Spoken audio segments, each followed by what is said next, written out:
Welcome to the second lecture for Chemistry 418, Nuclear Chemistry. This lecture is on nuclear properties. The lecture on nuclear properties covers a broad topic range. The readings for this lecture can be found in Chapter 2 of Modern Nuclear Chemistry and Chapter 1 in Nuclear and Radiochemistry, the Introduction, and Chapter 2 in Nuclear and Radiochemistry on atomic nuclei. The lecture is going to cover some interesting concepts and ideas related to nuclei that are used to understand some very fundamental properties that are the basis of what we'll explore later in the course. These include that the number of nucleons, the neutrons and protons, have an influence on the nuclear properties. We're going to see that nuclei with odd numbers of protons and odd numbers of neutrons are inherently unstable. In fact, there are only 4 stable isotopes that have an odd number of neutrons and an odd number of protons. We're going to see that trends in masses of the nuclei are going to be used to determine information about their properties. And then we're going to explore a term called binding energy, which is the difference in the total nucleon mass and the mass of a specific nucleus. For example, you look at the helium nucleus. It has 2 neutrons, 2 protons. One would think that the mass of the helium nucleus is just the sum of 2 neutrons and 2 protons. We're going to see that that is not the case, and the implications for that difference on the nuclear properties are going to be discussed.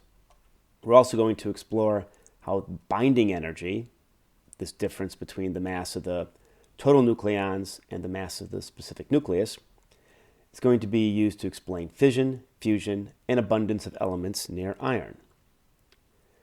We're also going to talk about reaction energetics, the energy from nuclear reactions, and we're going to apply E equals mc squared. All we're looking at is changing of mass, and that goes into energy, or if we change energy into mass. So the energetics of nuclear reactions are actually an application of E equals mc squared. We're going to talk about nuclear stability from mass change, and we are also going to introduce the concept that nuclei have shape. Here's an example of a spherical nucleus, and I would think that most people would believe that that is the general shape of a nucleus, and for the most part, most nuclei are spherical. However, we're going to introduce the concept that nuclei are actually not spherical. What does that mean? And the implications for nuclear properties, nuclear stabilities, and radioactive decay are going to stem from some differences in the nuclear shape. And we'll use this baseline information throughout the course.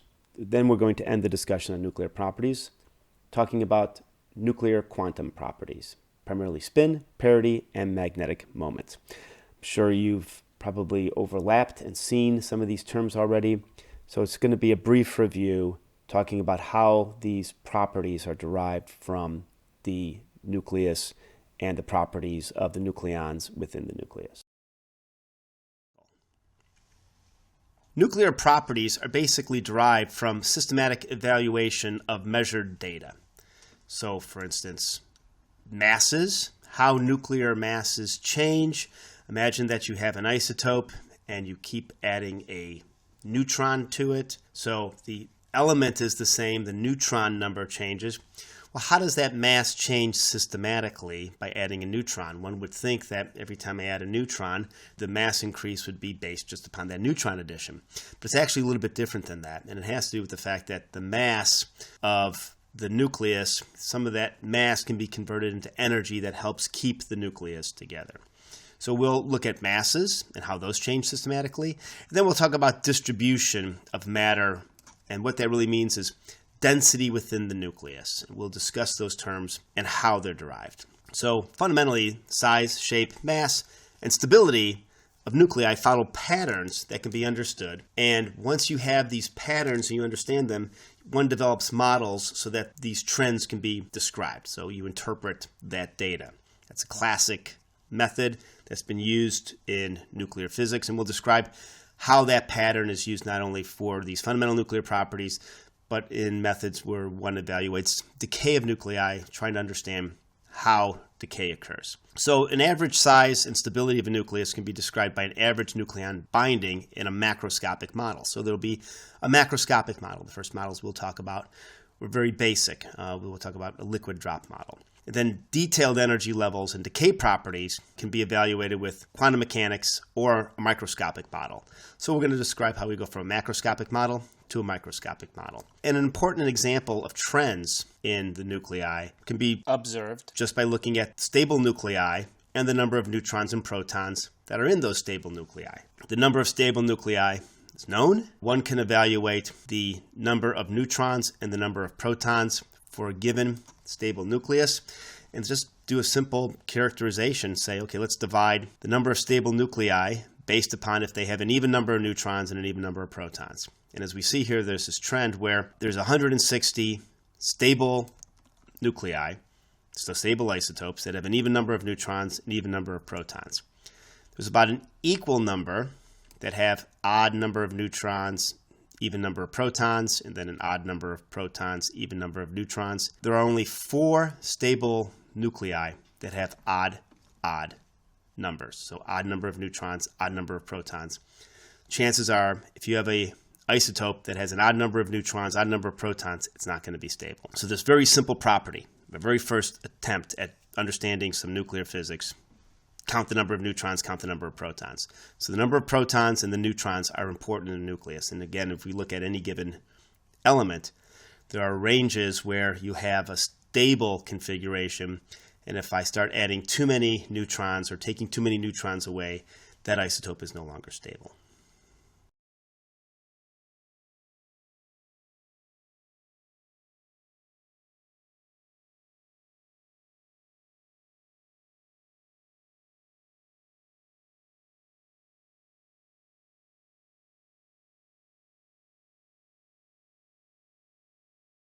Let's start by looking at what are the 4 stable odd nuclei.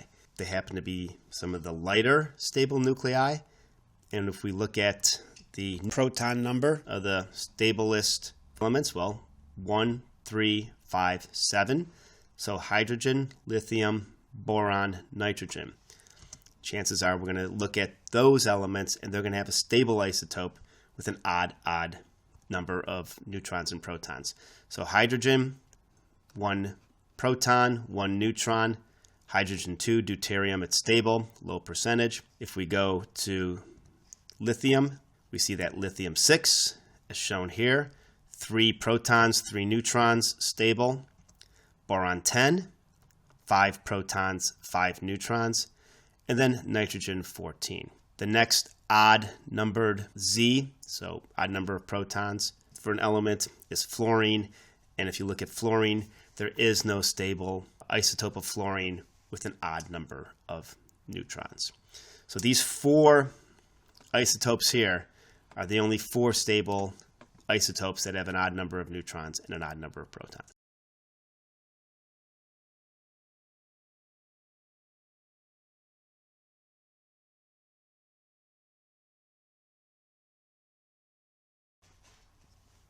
From the first introduction of this lecture, we said that mass is going to be an important consideration in determining nuclear properties. So look at it this way. We can evaluate the mass of a given isotope. And what's the difference between the actual mass of the nucleus and the expected mass from the atomic number? So, for instance, if we define carbon-12 as 12 AMU, that's the definition, we can talk about something called a mass excess. If the mass excess is negative, then the isotope has more binding energy than carbon-12. And the mass excess, it's a term that we're going to introduce. It's this delta term, and it's equal to the nuclear mass minus A, the mass number. So we can get a value, this unit's in MeV.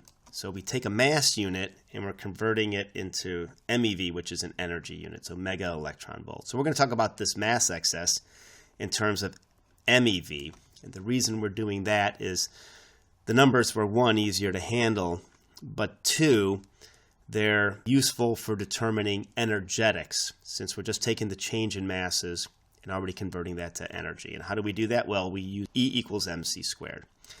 So this is what's interesting, or a nice aspect of this work with radioactive decay, we get a relationship between energy and mass, and it's the Einstein equation. As an example of what we mean by mass excess, if we look at sodium-24, the AMU, the atomic mass, is listed here. It's just a little bit under 24, right?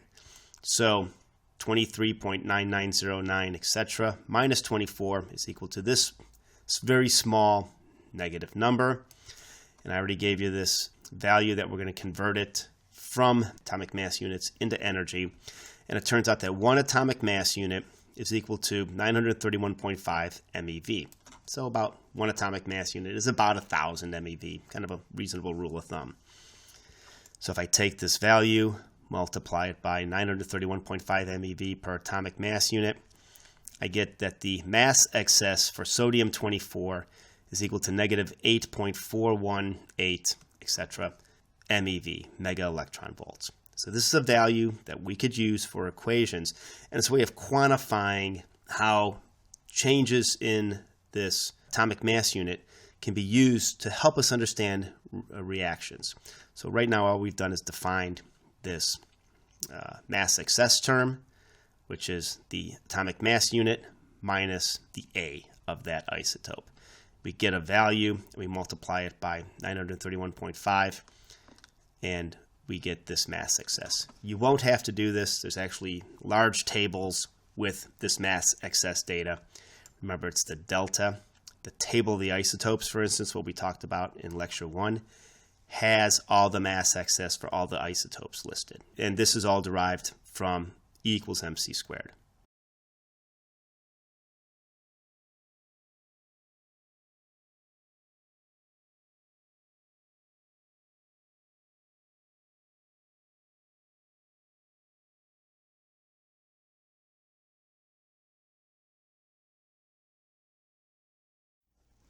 In the previous slide, we focused on nuclear masses, but since we're talking about atoms, we really need to consider the atomic mass, and let's convince ourselves that basically the electron mass doesn't matter in the atom.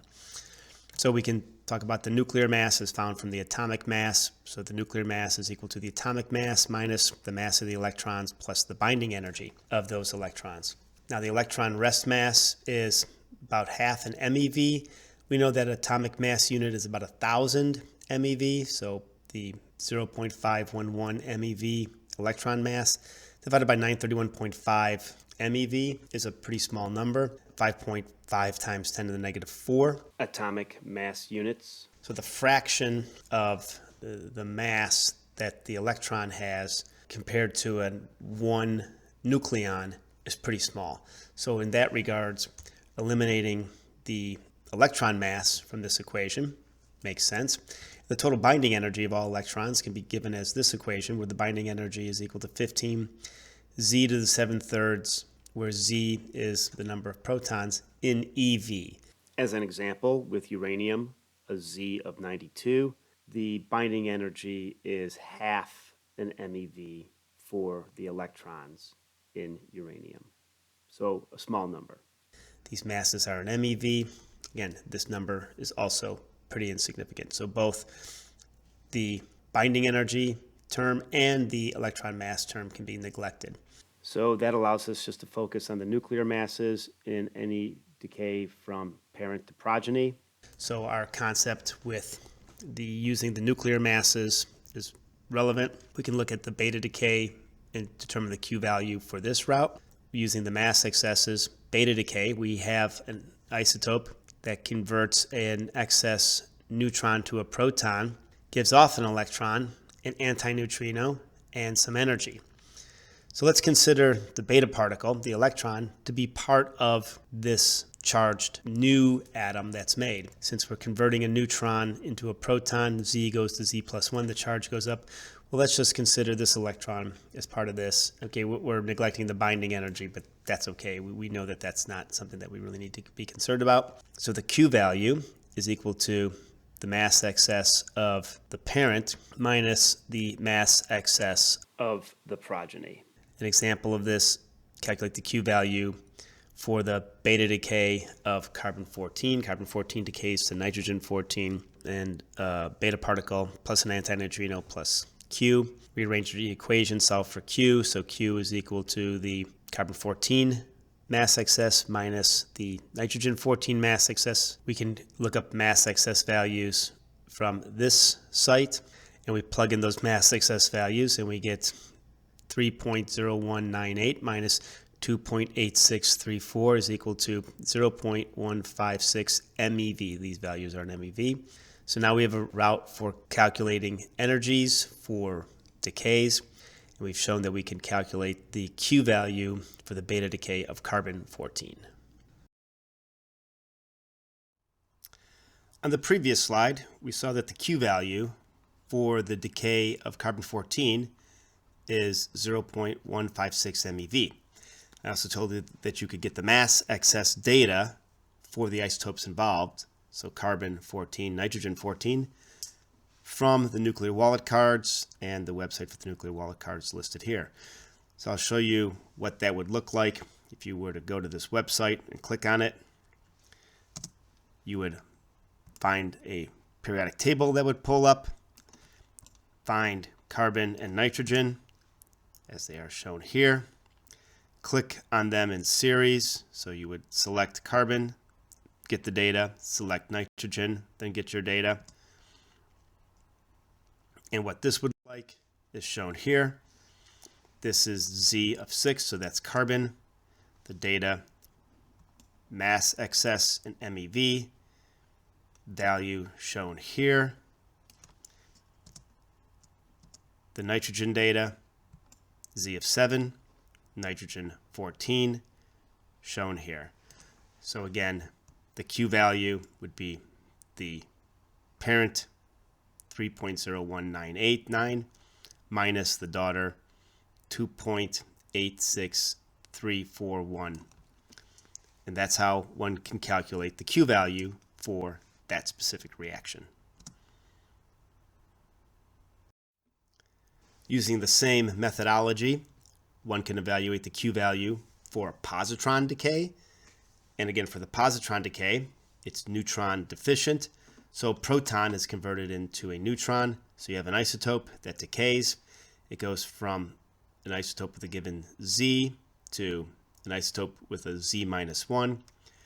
A positron comes out, which is basically an antimatter electron, a neutrino, and then the Q value. So let's consider the Q value.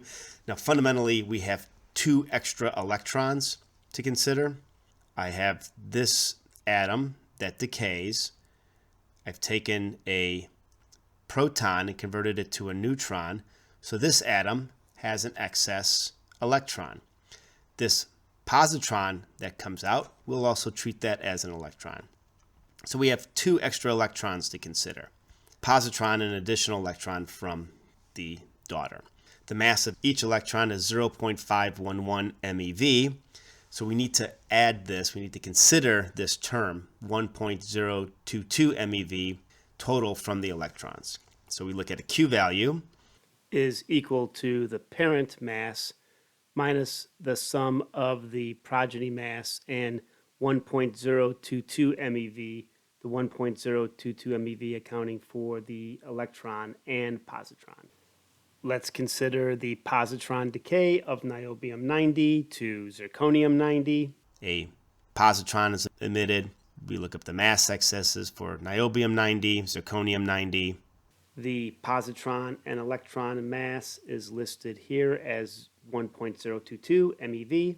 And we get this value of 5.089 MeV. We can do the same calculation for electron capture. In this case, the electron comes from the parent orbital. Parent can be designated as a cation to represent this behavior. So we have a parent here that takes an electron, then a proton is converted into a neutron. A neutrino is emitted.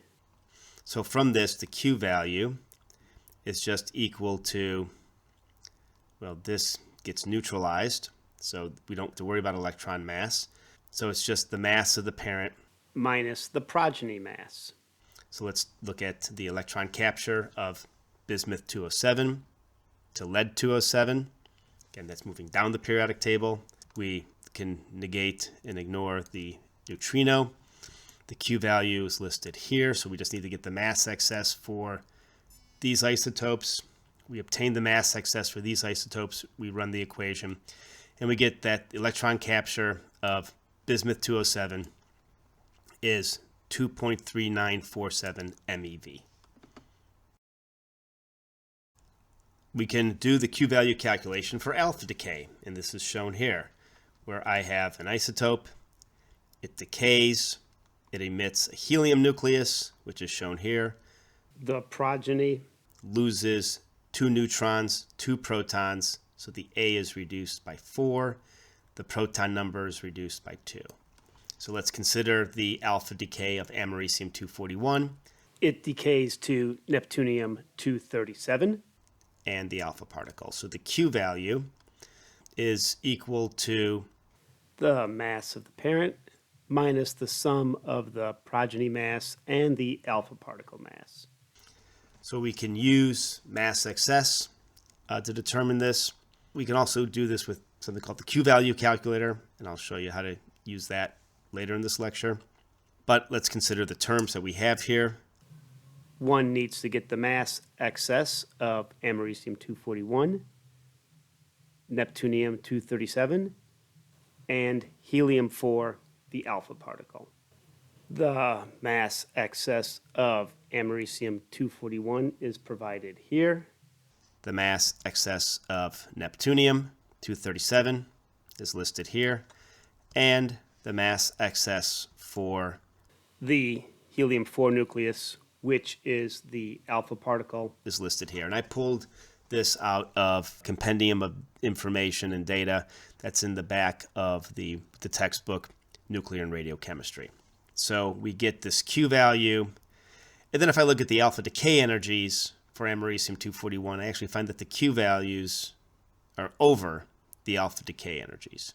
And that's to be expected because the Q value is the total reaction. When we discuss alpha decay, we'll go into this in a little bit more detail. But the Q value is the alpha decay energy plus the progeny recoil. Therefore, the actual alpha decay energies will be close to the Q value, but slightly under that value. We will calculate the relationship later this lecture. Now we showed the Q value for specific reactions. Actually, you can determine the Q value of any reaction. So just treat the Q, the energy, as part of the equation and solve for Q.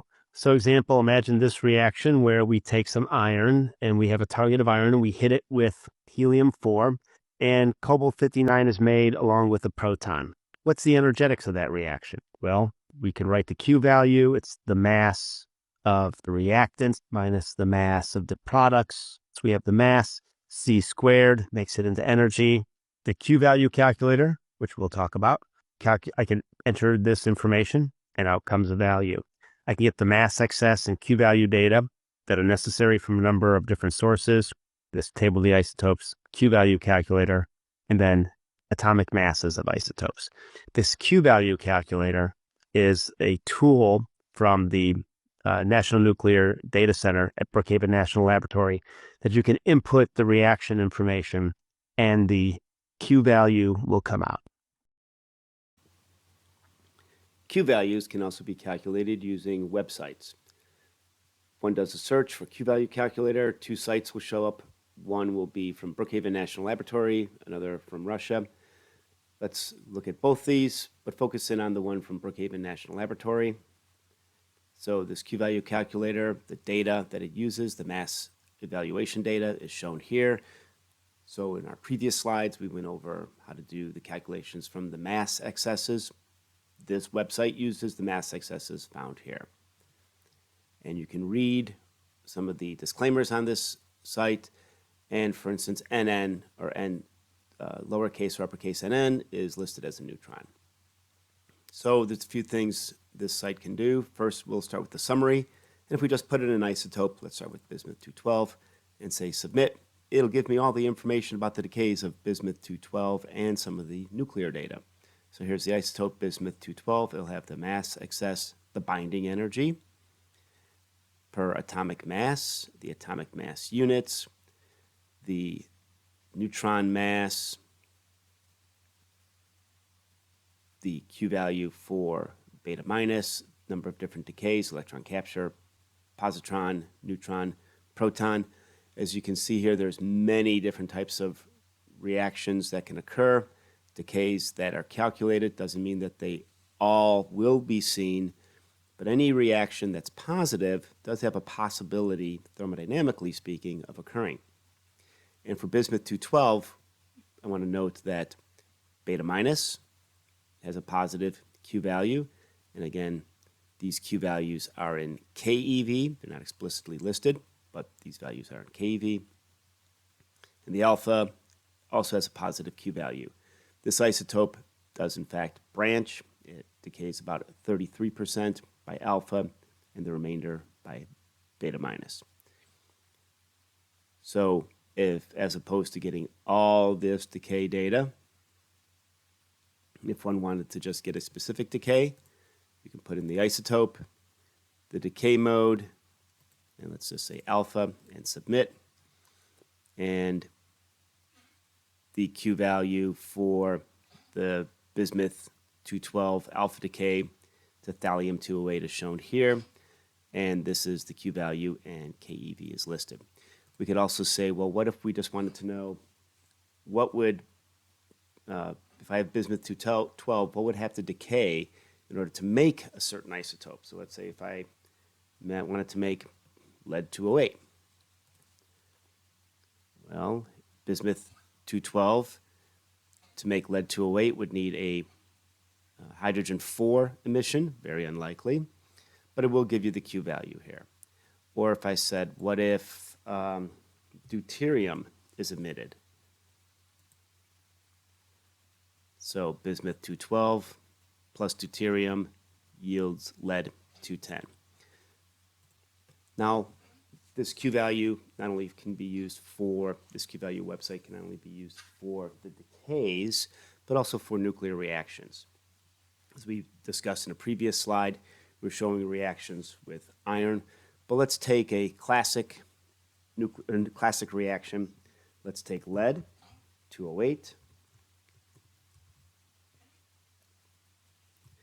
and let's turn it into gold. And let's start off by just hitting it with a proton. And let's say I want to make 197 a gold. That's the stable isotope of gold. All right, so lead plus a proton, beryllium-12, and gold 197 could be products. The Q value is listed here. And the threshold energy, which we'll describe later in the course, is listed here. Now let's say if I did this reaction at a certain energy, what I also want to show is that this reaction, when you discuss a nuclear reaction, often many different types of reactions occur. So let's say we'll use lead-208 as a target, our proton as a projectile, and we'll use 20 MeV as the proton energy on target. And these are all the different types of reactions that can occur. And as you see, there are many types of reactions. There's gold-201 that's made with two alphas coming out, thallium-205 with an alpha. As you can, here's just bismuth-209 emitting a gamma, so it just absorbs that proton. As you can see, for a given nuclear reaction, there's lots of different probabilities and different reaction mechanisms that can occur. These probabilities for each reaction is described by a cross-section, and we'll describe that later in the course. So you see from this Q value calculator site, you can get lots of information for a summary of an isotope, a specific decay, or any reaction you can possibly think of. The site from Russia is similar. It has a database. You can discuss decays. So we can start with our bismuth decay.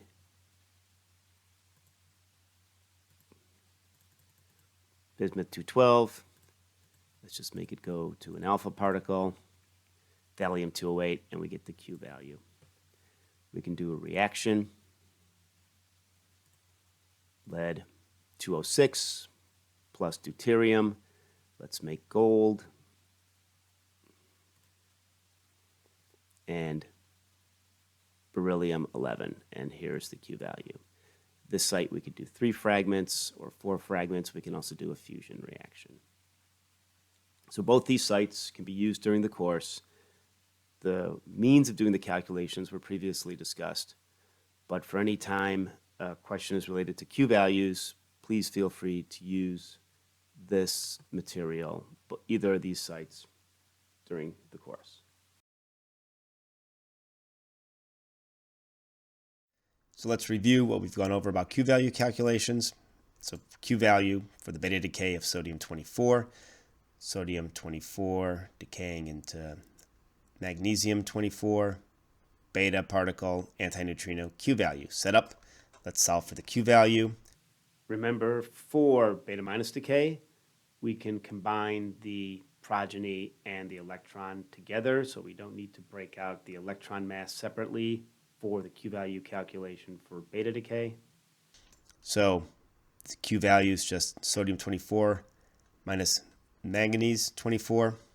We get this from the atomic mass units, 931.5 MeV per atomic mass unit. This is our Q value. If we go from the mass excess values, we can pull up the information from here. We can calculate the mass excess. We get pretty good agreement. Electron capture of sodium-22. Sodium-22 is capturing its own electron, so let's make it all one atom. Neon-22, neutrino, Q value. Again, from the mass values, we get the difference in the AMU, 931.5 MeV per AMU. From the mass excesses, we can pull the mass excesses out of here. So sodium-22 and neon-22. The difference in the mass excesses is 2.843 MeV, and as you can see, it is in very good agreement with the Q value calculated directly from the masses of sodium-22 and neon-22.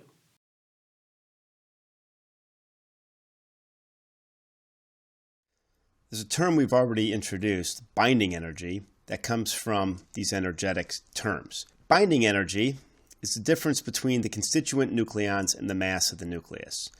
So if I think of a nucleus, it has so many neutrons, so many protons. I can determine the mass of that nucleus.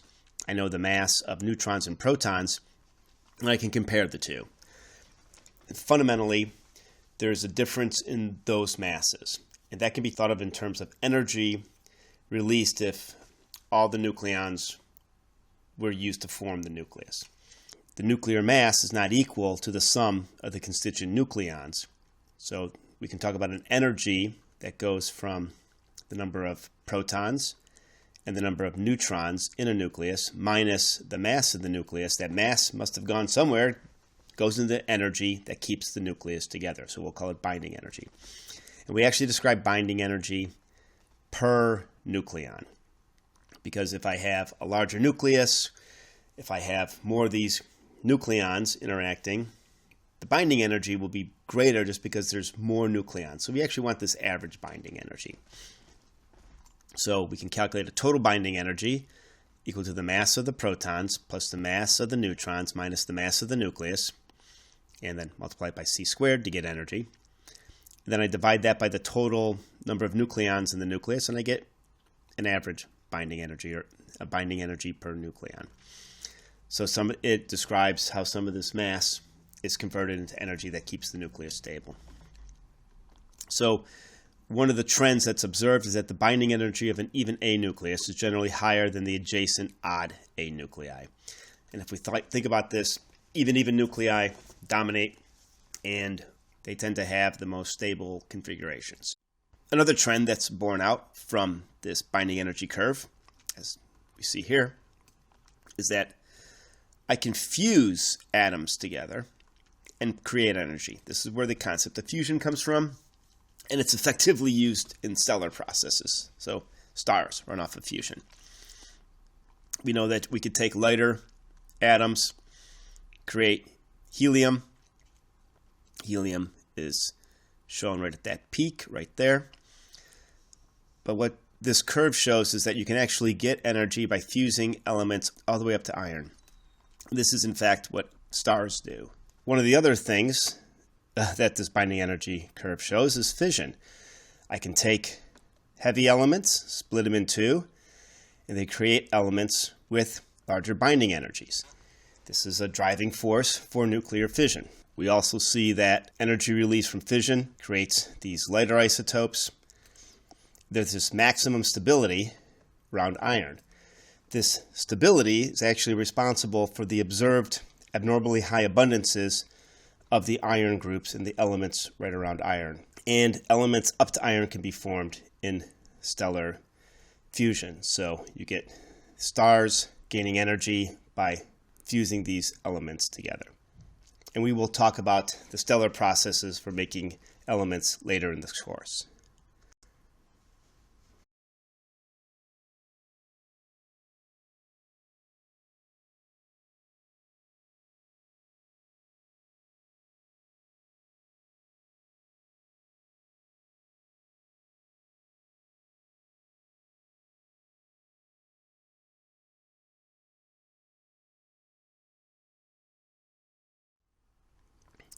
So these relatively straightforward calculations can actually be used to help explain phenomena that we observe in nuclear reactions. So for example, uranium-235 can fission, can split in two, can create energy when a thermal neutron, a very, very low energy neutron, interacts with it. But uranium-238 doesn't. Let's explore, just from the energetics, what may drive this. So we have a general reaction. We've got some isotope. It absorbs a neutron. It makes the same element, one isotope up, plus energy. So let's look at the reaction of a neutron with uranium-235 and uranium-238. Calculate the Q value. So the Q value for uranium-235 would be uranium-235 plus a neutron going to uranium-236. And for uranium-238 would be uranium-238 plus a neutron going to uranium-239. We can determine the mass excess values here. Here's the neutron. Here's uranium-235, uranium-236, uranium-238, uranium-239. We get that the Q value for the uranium-238 reaction is about 4.8 MeV, and the Q value for uranium-235 is about 6.5 MeV.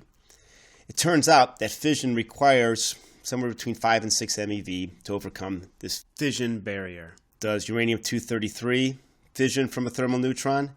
We can run that calculation. Yes, it does. And this property is actually due to the fact that when that neutron comes in, you get neutron pairing that helps drive the energetics. So we were able to describe this interesting nuclear phenomena where we get fission of uranium-235 by thermal neutrons, but not uranium-238, based on these energetic equations.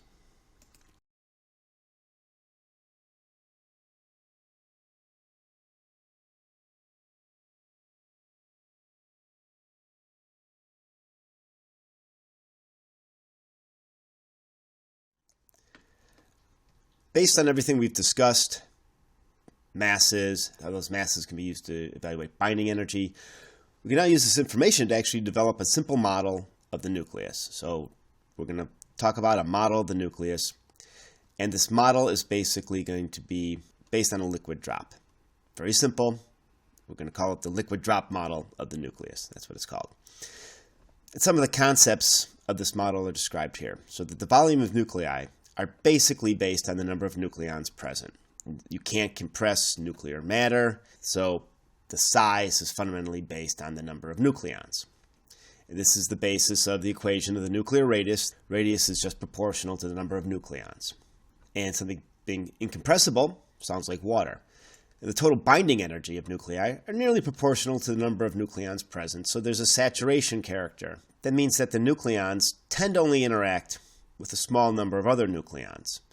So if we thought of water, water only tends to interact with other water around it. So it seems to be a reasonable model. Nucleons that are saturated, that have other nucleons around it, will have a different characteristic than those on the surface, because the surface nucleons don't have other nucleons around it at the surface. So we'll need to consider that term. All these together is the basis of the liquid drop model. It considers the number of protons and neutrons in a nucleus, how they may arrange, interact, and if we're also going to talk about a nuclear drop model, the liquid drop model of the nucleus, we tend to think spherical. And this is all developed from mass data, and you can get some information from this web link here. And fundamentally, what this describes is that nucleons are going to have different interactions if they're in the volume, right? If they're in the middle of this drop, they're saturated. If they're on the surface, well, they're not completely saturated. They've got some interactions here, but nothing out over here. There's a Coulombic interaction. The reds are protons, the whites are neutrons. So there's a force interaction, which is going to tend to spread the protons out. There's an asymmetry interaction. The neutrons, protons want to pair up fundamentally. And then if there's something left over, that's an asymmetric term. And then there's pairing of the nucleons themselves. So neutron, neutron, proton, proton pairs. So there's a few different terms that try to expand this model beyond just a simple liquid drop. On the previous slide, we showed the physical representation. Now let's talk about the mathematical representation. Equation here, where I'm going to calculate the binding energy as a function of different terms. And each one of these terms represents an example of what we provided in the previous slide on the discussion of where that nucleon is living in the nucleus. So this first term, this is a volume term.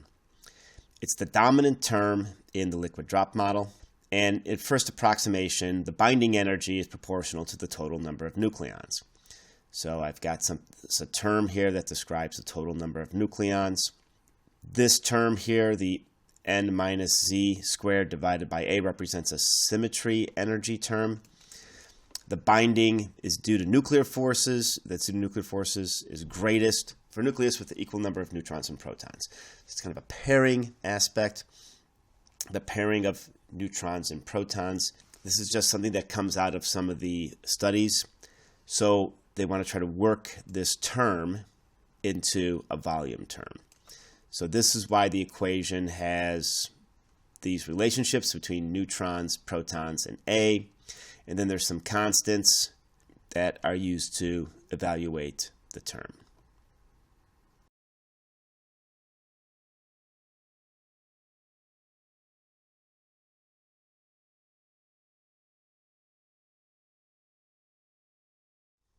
The second term, that's our surface term. See, and it's shown here, subscript 2. Remember, there were constants for that, and then I've got another constant for the K. And then, again, N, Z, and A are my other terms. And since this is a surface term, it's subtracting from the energy. Remember that nucleons at the surface are unsaturated. This surface term decreases with importance as the nuclear size increases. More nucleons are interfacing with the first term as opposed to the second term in relative terms. The third and fourth terms, those are Coulomb energy terms. The third term represents an electrostatic energy that comes from Coulomb repulsion. So it just talks about the number of protons. A is how those protons are fundamentally diluted. It's 8 to the 1/3, so it's a radius term. And all this says is that I've got some term, the number of protons increases this Coulomb energy, and this Coulomb energy takes away the energy from the binding energy, so it's a negative. The fourth term represents a correction term for charge distribution within a diffuse boundary. Okay, so now this is bringing in a recognition that the boundary of the nucleus isn't a sheer drop-off, that you get nucleon density changes close to the edge of the nucleus. And then the final term, you see that's our fourth term that we were talking about, the Coulomb. And then the final term is a pairing energy term.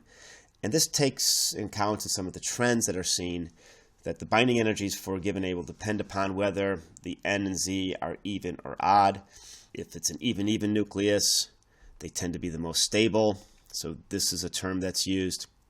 And two like particles tend to complete an energy level by pairing in opposite spins. So neutron and proton pairs, that's where some of that pairing information comes in. So again, it's kind of a correction. It's a little bit more complex than drops of water, but it is taking data that was measured for the binding energies, which again come from the masses for isotopes, and applying them to this model.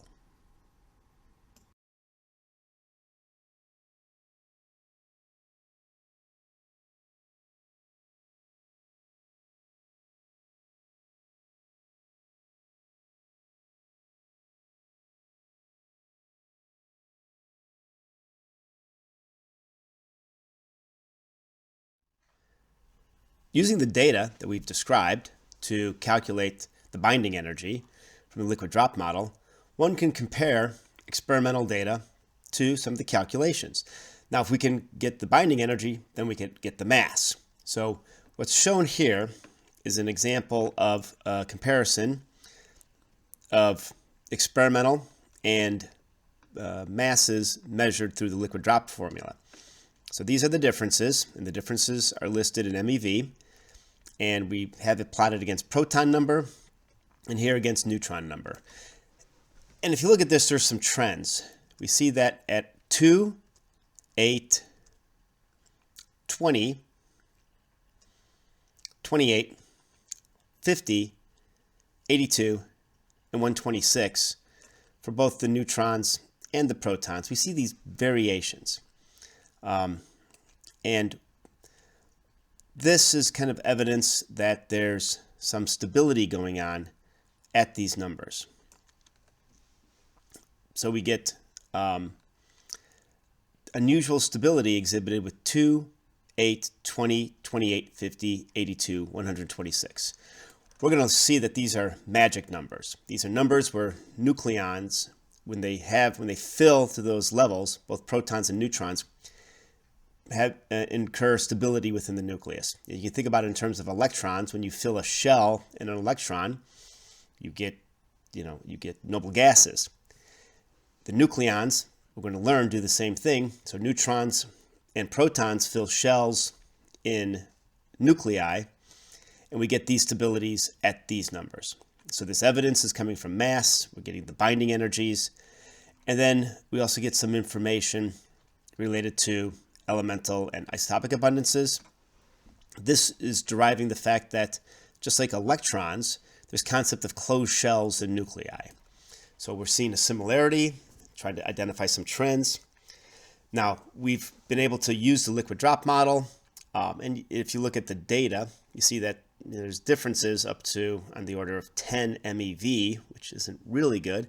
But there's some areas where the description between the experiment and the modeling with the liquid drop model is pretty good. But these peaks, they're demonstrating the limits of the liquid drop model. And it also demonstrates the limits of the concepts that go into the liquid drop model, where we're modeling the nucleus as a drop of liquid, and it has limitations. We see that there's structure. We see that there seems to be shell effects. And if you can think about this, this is similar to even how the atom, the idea of the atom, evolved over times. So this liquid drop model, we got some information. It's bringing us to the point that we have magic numbers, and this is going to be used, and we'll discuss this later in the course, about nuclear structure and models that are related to shell properties. We'll call that the shell model.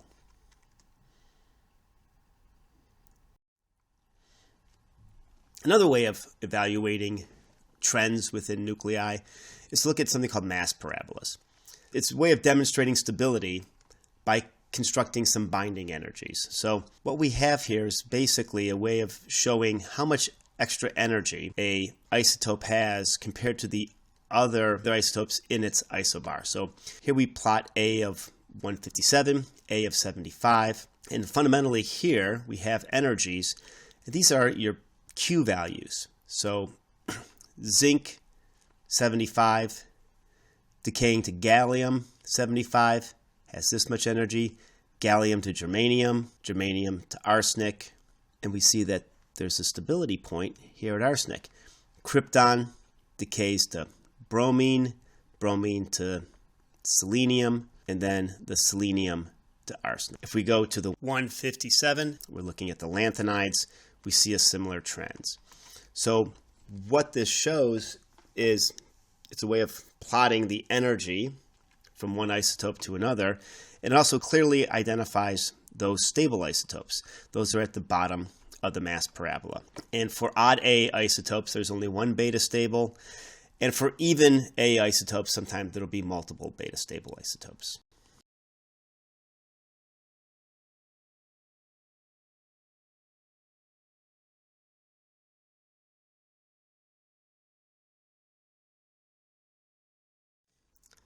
Previous slides show an example of the A157. Here's an example of the A156 mass parabola. This is taken from the table of the isotopes. What we want to show here is that there are two stable nuclei within this trend. And again, we see this mass parabola is going to give a lot more information. We see the beta decay here.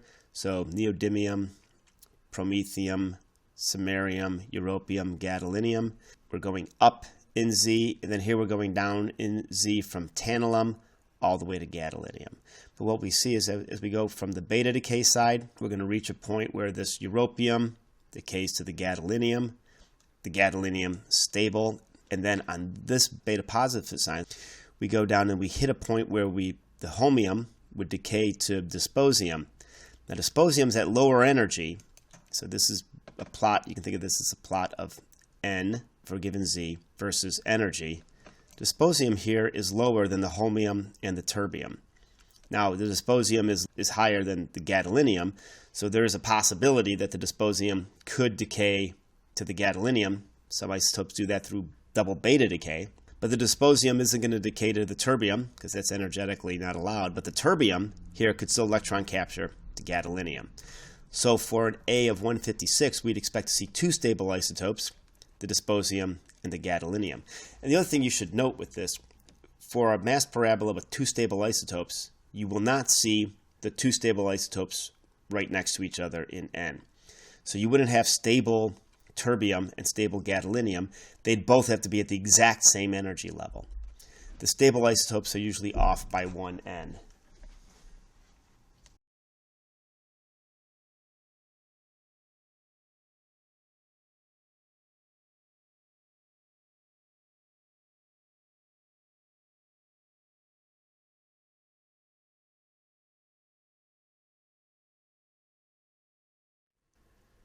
Right, let's further our discussion on nuclear shape. We brought this up a little bit earlier when we talked about the non-compressibility of nuclei in the liquid drop model. But there's an equation for nuclear radii that's shown here. And all it is that you're basically stating that volumes are nearly proportional to the nuclear mass because the nuclei all have about the same density. You're filling up something with more and more nuclei, it's going to expand. What it actually turns out is that nuclei are not densely packed with nucleons, that packing varies, so the density is going to vary. So we have an equation that talks about the radii, and it's pretty simple. There's a constant times a to the 1/3. So as I add more neutrons and protons, the radii is going to increase. But what it increases by, this term R naught, can vary 1.1 to 1.6 femtometers for the equation above. So that variation has to do with the areas and type of isotopes that are examined. So this variations in nuclear radii can mean a few different things, has different implications. That there's a nuclear force field, that there's distribution in charges, and that there's nuclear mass distributions. So in other words, we're trying to get some of the information that we've talked about in terms of density, in terms of masses, and use that to get an idea of the shape of the nucleus. So right now we're just looking at something very simple, the radii, and we see that there's variations. We know that it will increase the more nucleons that are added, but how it increases varies somewhat.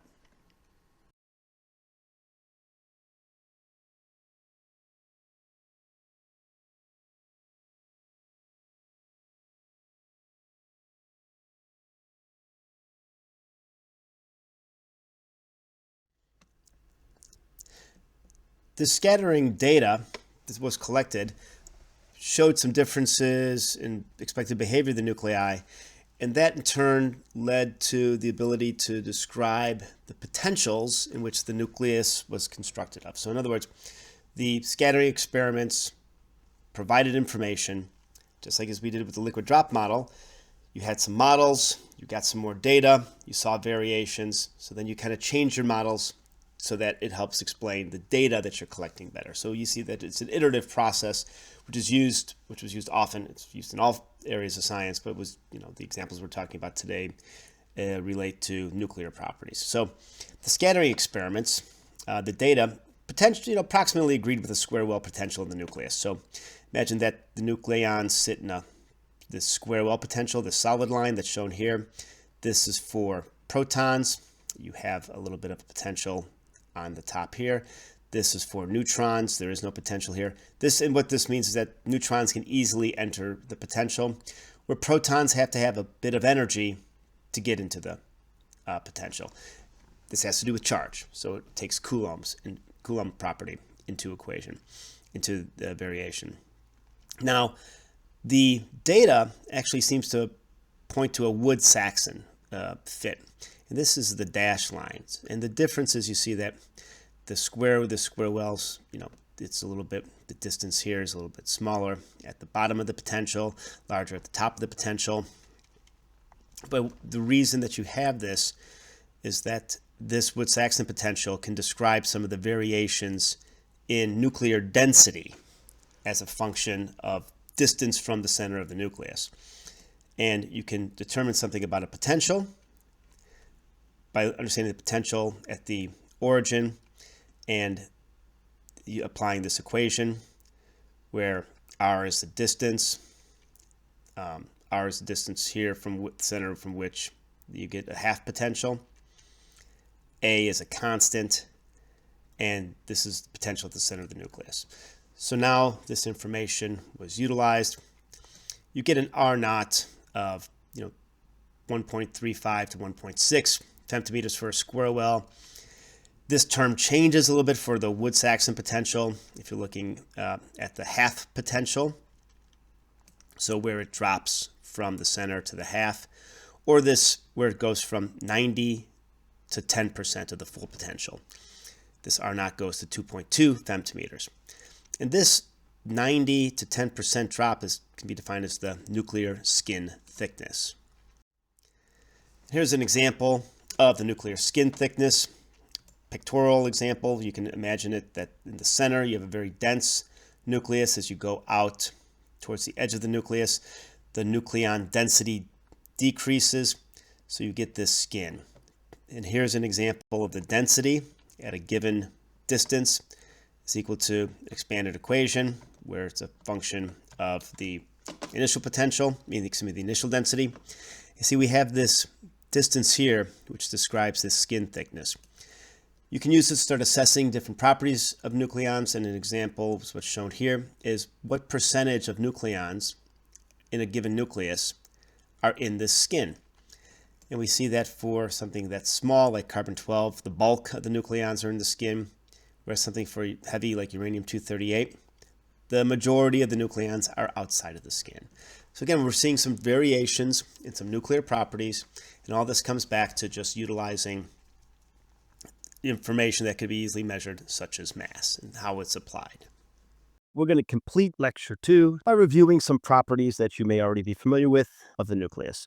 In NMR spectroscopy, the nuclear properties are important in determining whether or not that nuclei can be used in the technique. In NMR spectroscopy, the nuclei act as magnets. In the absence of a field, they are randomly orientated. In the presence of a field, they align, and the process that's used in NMR spectroscopy evaluates how they return from their organized state to their no-field state. Of these properties, one property is spin. We know that nuclei possess angular momenta that can be described through this term, where I is an integer or half integer number. That's where your nuclear spin comes in. You've used this in NMR. Electrons generally distinguish between electron spin and orbital angular momentum. So again, what you may have learned about electron spin has correlations with neutron and proton spin. Like electrons and neutron, protons have spin of 1/2, so it's a fundamental property. The nucleons in the nucleus contribute to the orbital angular momentum and the nuclear spins in a nucleus. So basically, if I have an even number of protons and an even number of neutrons, there's no spin. Even A nuclei tend to have 0 or integer spins, and the odd A nucleus tends to have a 1/2 integer spin. For an odd A nucleus, that the unpaired nucleon, either a proton or a neutron, is going to be responsible for the spin of the entire nucleus. You may already be familiar with this property in NMR spectroscopy. For example, proton NMR is done with hydrogen 1, which has a spin of 1/2. It only has the one proton. And carbon NMR is done with carbon 13 with a spin of 1/2, which is due to the unpaired neutron. Nuclei with non-zero angular momenta also have magnetic moments, and these are from the spins of the protons and the neutrons. From nuclear magnetic resonance, these strengths of the magnetic moment depends upon the arrangement and the interactions of the protons and neutrons. These strengths vary from nuclei to nuclei, and the nuclear magnetic moments determine how strongly nuclei will interact with the magnetic field, therefore is a central term to understanding how receptive a nucleus will be to NMR spectroscopy. Another term that you likely have seen elsewhere is parity. We talk about a nucleus with a given spin and parity. It's really discussing a system and if there's a sign change in the space coordinates of that system. If I take a system, describe it as a wave, perform a parity operation on that wave. If the wave function's the same, it's even parity. If the sign of that wave function changes, then it's odd parity. You can think of parity as another term to describe the behavior in quantum mechanical state of the system that you're exploring. Parity has to be conserved. So there are certain trends where an even and odd parity go to odd, even and even are even, odd and odd go to even. And what this really means is if I talk about states, and we'll discuss this as a nucleus decays and goes from one state to another, spin is important and parity is important. So as it slides into a spin state, does that spin state have a similar parity or not to the state that it's coming from? We will see that more favorable transitions occur between low spin changes and no parity changes. Parity is also connected with your angular momentum quantum number. States with an even angular momentum have even parity, so S, D states, where states with an odd angular momentum have an odd parity. P states, for instance, are odd numbers. They will have odd parities. We'll utilize this when we discuss the shell model. And what we'll see in the shell model is that the orbital in which the nucleon resides is responsible for its parity, and it'll define its spin also. So for instance, we'll see that an unpaired nucleon can occupy the F 5/2 orbital. The spin would be 5/2. F is 3. It's odd number, so the parity is odd.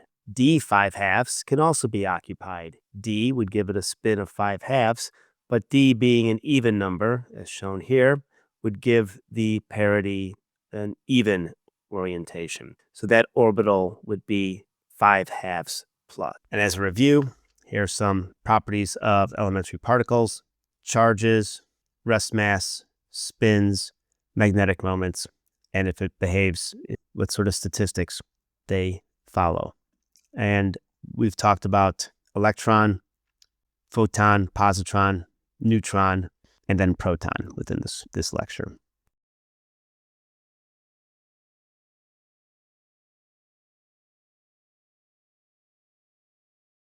In the lecture on nuclear properties, we explored the use of nuclear data tools and provided examples on how they can be utilized.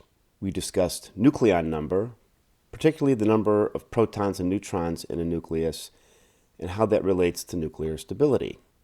We explored the role of nuclear mass in reactions, and we talked about the mass defect to determine energetics.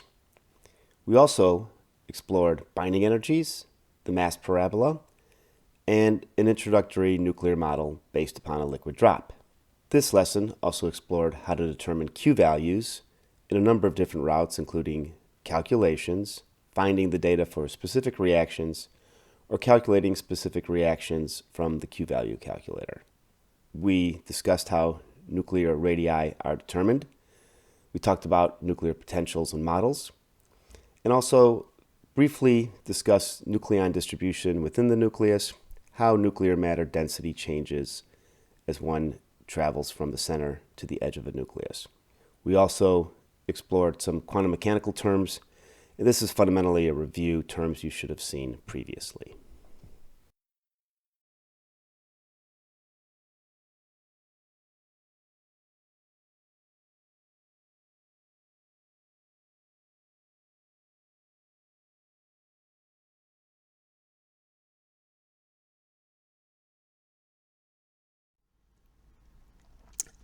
Here's an example of some questions you should be able to answer after this lecture. What is binding energy? Well, it's just the difference between the constituents that make up the isotope and the mass of the isotope itself. The total binding energy is shown here, where I take the number of protons, that mass, add it to the mass of the number of neutrons, and subtract the actual mass of that isotope. The binding energy is positive, and this binding energy can represent the change of that mass that goes into some energy that keeps the nucleus together. What does this binding energy predict? Well, it predicts a few things. One, that if I look at binding energy as a function of mass number, we get this binding energy curve. We see that there's some properties to this curve. As I go up to about from A of 1 to 56, I keep increasing.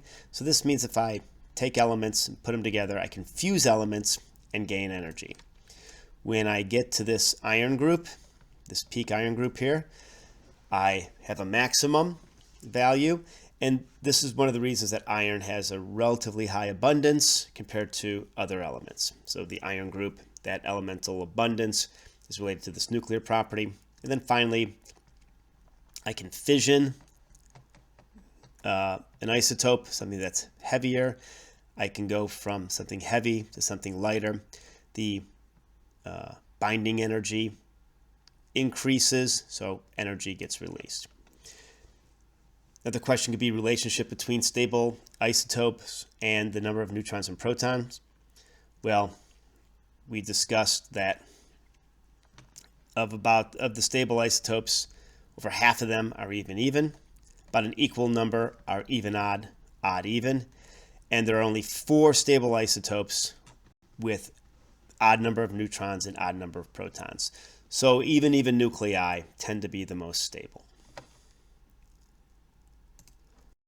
Some other questions you should be able to answer at the end of this lecture are shown here. What is the Q value? Well, the Q value is the energy, and it's based upon the difference between the parent and the progeny for decay, or their reactants and the products for a nuclear reaction. How can one find the Q value for decay or a reaction?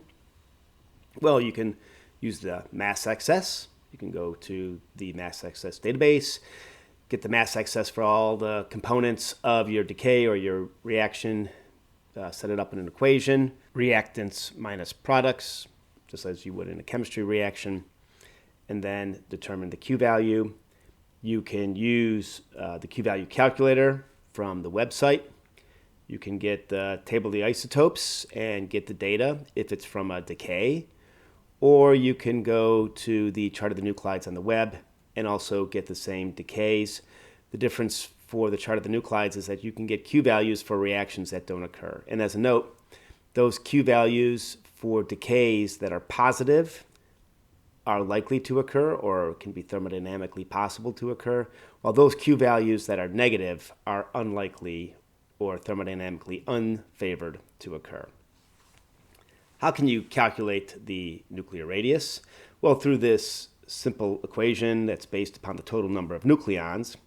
R equals R naught A to the 1/3. R naught varies from 1.1 to 1.6 femtometers. And generally speaking, 1.2 is a good number if you don't have one, if you don't know what value to use. 1.2 fits the broadest number of nuclei. And what are some properties of the nucleus that can be measured?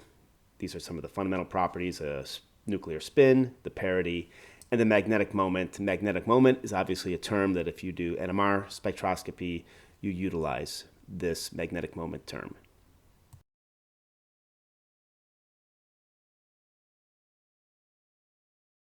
When you have completed Lecture 2, please comment in the discussion section and respond to the Lecture 2 quiz. This lecture went over some of the tools that are available from the National Nuclear Data Center site at Brookhaven. These included the nuclear wallet card, the Q-value calculator, and also the IAEA isotope browser, which is not from Brookhaven, but rather from the International Atomic Energy Agency. Some important concepts that were covered in this lecture include the number of neutrons and protons in a nucleus can influence the stability of that nucleus, that the nuclear mass is used for identifying trends, and we can understand this from doing Q-value calculations. And one of the areas that we explored was binding energy and how trends in binding energy provide information on whether nuclei can undergo fusion, fission, and we discussed this in terms of the stability of the iron elements. We talked about binding energy and nuclear reactions. And we also reviewed how nuclear radii can be determined from the number of nucleons from a very simple equation. And we also discussed that nuclei have a skin where the thickness drops from 90% to 10%. We also talked about some terms, particularly spin and parity. And we will see that spin and parity is important when we discuss decays. We'll introduce this in the lectures on alpha, beta, and gamma decay.